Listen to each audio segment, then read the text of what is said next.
کرناٹک میں doctor M اے سلیم کی بطور انچارج ڈی جی اور آئی جی پی تقرری پر زبردست قانونی تنازع کھڑا ہو گیا ہے۔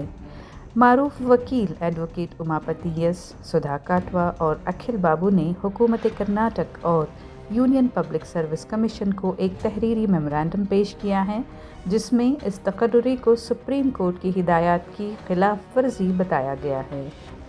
ایڈوکیٹ سدھا کاٹوا نے 26 مئی کو ایک قانونی نوٹس جاری کیا، جس میں کہا گیا کہ 21 مئی کو ایم اے سلیم کو انچارج ڈی جی اور آئی جی پی مقرر کرنے کا حکم سپریم کورٹ کے پرکاش سنگھ بنام یونین آف انڈیا 2006 فیصلے کے خلاف ہے۔ اس فیصلے کے مطابق انچارج تقرری صرف نادر اور مخصوص حالات میں ہی ممکن ہے، جبکہ یہاں نہ کوئی panel U P S C کو بھیجا گیا، نہ کوئی وجہ بتائی گئی۔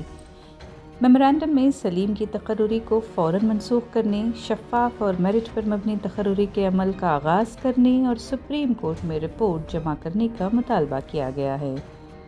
وکیلوں نے خبردار کیا ہے کہ اگر 7 دن کے اندر کارروائی نہ کی گئی تو عدالت میں رٹ یا توہین عدالت کی درخواست داخل کی جائے گی۔